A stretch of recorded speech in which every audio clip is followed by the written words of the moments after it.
Hi everyone, this is an introduction to Adobe Animate. I'm going to cover the basic tools and what you need to get started to do a frame-by-frame animation and a simple tween. Okay, so when you open it up, you are going to click Create New. And then all these choices here are basically just different stage sizes. I kind of like square, so you could click social and then square. And you'll notice that the width and height are 600 by 600 pixels. And the frame rate is 30 frames per second. And action script 3 is what we want. And all that's fine. So we'll just click create. Okay, so now we are inside of your first file. It's not titled yet. Up here it just says Untitled 1. And there is a square for the stage. So what this square is it means that nothing will show outside of this square. We're going to put things out there, but only what's inside of the square will show. Over here on the right is your toolbar. And a lot of these are very similar to other Adobe applications. You have your black selection tool. So the black arrow is your main selection tool for clicking on whole objects, and the white arrow lets you adjust your anchors and handlebars. This is a little bit different than some other Adobe applications. This is your free transform tool. This is what you use if you want to make it bigger or smaller or rotate. And gradient transform tool, this is how you edit your gradient. Below this, these are all just selection tools. So you don't really need to use those too much probably. You'll probably more just use your black arrow.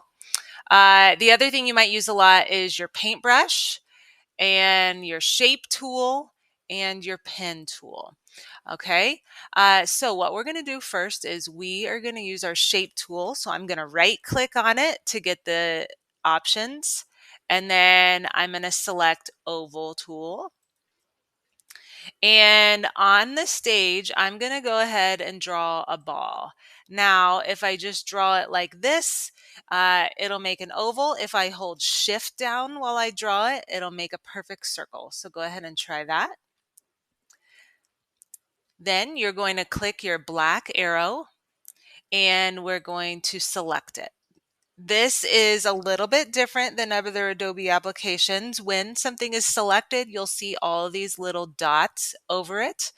And that's just what it looks like in Animate. Now we're going to change the color of this. So you're going to go over to the right, and right here, you're going to click the Properties tab. If you don't have a Properties tab, or for that matter, if your toolbar on the left goes away, you can bring it back by clicking Window at the top. And then you can either click Properties, that's what we're going to use now. Tools are what's over here. Timeline is what's on the bottom. And then sometimes for certain things you need like color and other stuff. Okay, so for right now, we're going to click your circle, come over here and click properties. And down here we have the fill. And this doesn't have a stroke right now, and that's okay. So you're going to click fill, and then you're going to choose whatever color you want. I will choose green, teal. Okay. Over here next to it is opacity. So if you wanted it to be a little bit transparent, you would change your opacity to like 50% or something, which we're not going to worry about that right now. Okay, so now we are going to do what's called classic frame by frame animation. And this is the old school type of animation that they used like in Disney traditionally, where the artist draws every single frame. It's like a flip book. And then watching them really fast, one after another, creates the illusion of movement. So What we're going to do is we're going to position the ball on one side of the screen because we're going to have two bouncing balls. Down here is the timeline. And this is what we use to animate, okay? So over here we have our layers. We're going to add several for this project. And then over here we have time.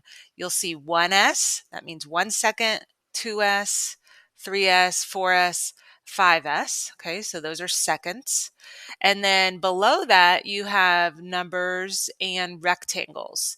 And these are frames. So you'll notice since we chose that we wanted to have 30 frames per second, that's why there's a 30 directly below the 1 second. That was on that first pop-up when we created this file.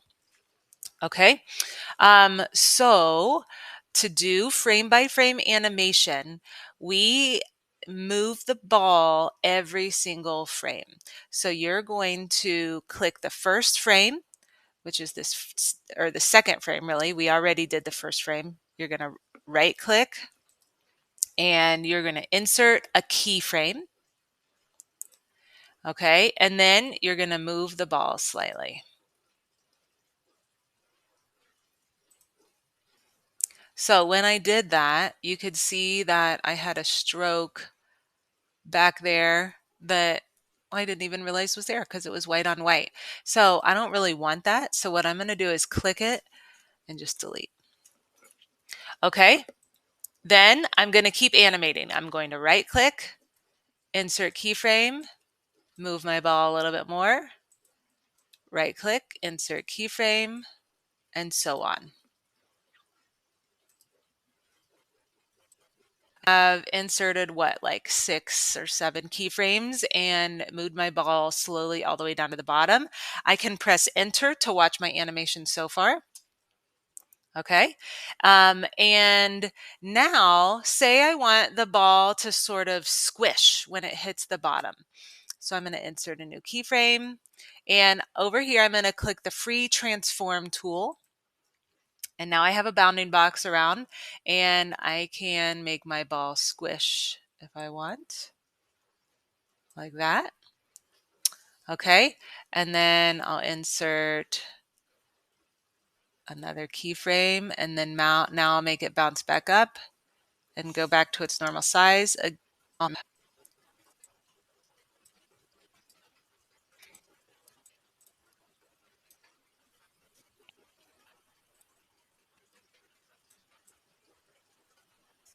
Okay, now I have entered keyframes all the way until 1 second. See how the end is right there under the 1 second.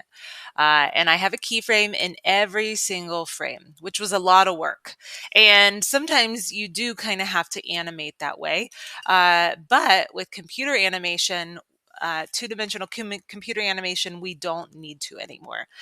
So I'm going to show you a faster way where the computer will automatically generate the in-between frames, which is called tweening. So I'm going to rename this layer. I just double clicked it by saying, I'll call this frame by frame. Okay, and then I'm going to click this little plus inside of a square that's to add a new layer. And I'm going to name that tweening. So you'll notice that frames have been created on this new layer, and I'm actually going to go ahead and delete those. So I'm going to right click and remove frames. And then I'm going to go to the very first frame on this layer and I'm going to draw another ball. So I'm going to take my circle tool and draw a ball.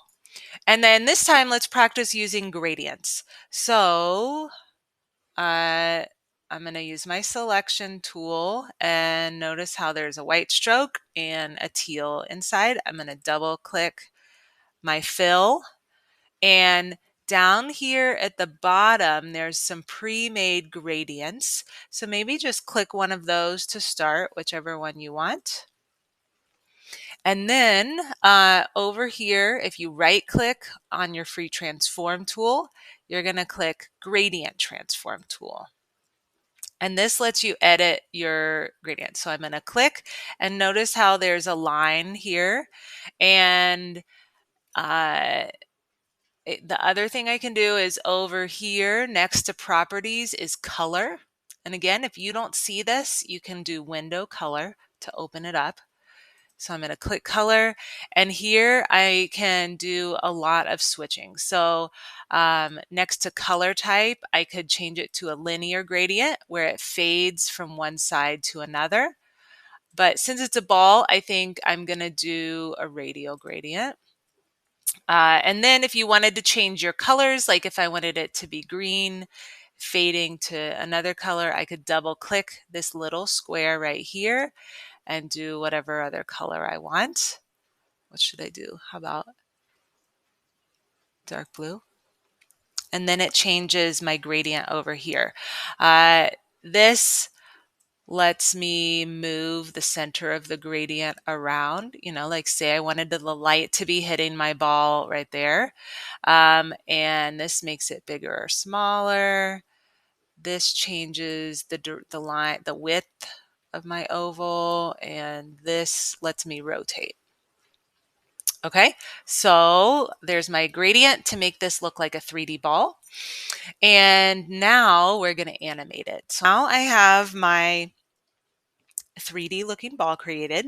And before we can animate, we have to make it a symbol. So I'm going to select it and right click and convert to symbol.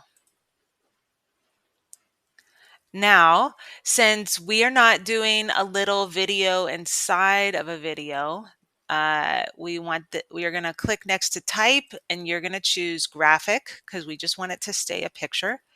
And then you're going to name it, because otherwise, once you start having lots of symbols, it gets confusing. Okay, and then I'm going to click OK. And notice how the bounding box looks a little bit different. It's not covered in little dots anymore. It's surrounded in this blue square with a dot in the center. This is like for rotating around. And then I can double check that I made it a symbol correctly by clicking over here on the right hand side, my library, and I have one symbol in here right now, the ball, and I can see a picture. If I decided I wanted to edit this symbol, I would double click here and do editing in this screen. And to get out of this screen, I will just click this little arrow up here by the top menu, and that'll go back to my main scene. Now we are going to create a tween. So what we're going to do is you're going to click the frame that is at the end of the animation or the end of the time you want this to appear, and you're going to insert a keyframe. So now it is just sitting there on all these, and we need to make it move. And I'm going to move it to where I want it to end. So say I want it to bounce over to the side a little bit. So if we look back through here, if I click, click, click, click, click, this doesn't move at all. And then when I click this last one, it jumps to the spot I moved it where I wanted it to end. Okay, so what we're going to do now is we're going to make a tween so the computer will automatically update the frames in between. So we're going to hold Shift and click all the way at the end. Whoops. Click, Shift, click again. And then I can create a tween several different ways. I can right click on this and do Create Classic Tween. Or over here, these two little boxes with a little black arrow is the shortcut. And so I can create Classic Tween right there. Now, since I didn't make it bounce yet, when I click through, you'll notice the computer automatically created the frames in between the ball moving from that one spot to the other. All right, and if I hit enter to play, this is what it looks like so far.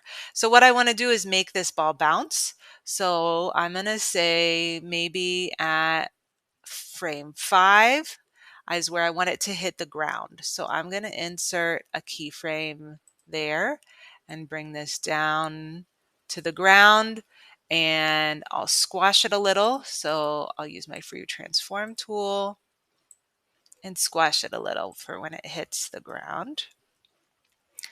And then maybe I want it, and then for the first bounce back up, I'll enter another keyframe and bring it all the way back up here and unsquish it. And then I'll have it hit the ground one more time. So I inserted a keyframe, I move it down, I squish it, and then I'll have it end by going back up to that spot. So now all the frames in between my keyframes updated, and the computer automatically created those. So I'll go to the beginning, press enter, and it bounces. After you're done, you are going to save your project. So first we'll just save the working file, the Flash file. We'll do File, Save. And if you are one of my students, you are going to go to your OneDrive. Okay, so you're going to click your OneDrive so that you have access to this wherever you are, and you're going to name it and hit save. Then, if you want to be able to see this on any other computer, you're going to have to export it. So we're going to do File, Export, and then we're going to export as an animated GIF. So we'll click this. And after this export image box comes up, you're going to hit Save.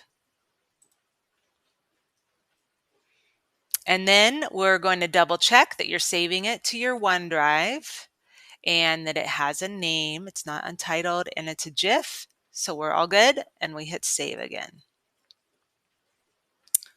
And then the GIF file is the one that you can see on other computers. So that's what you'll turn into Google Classroom.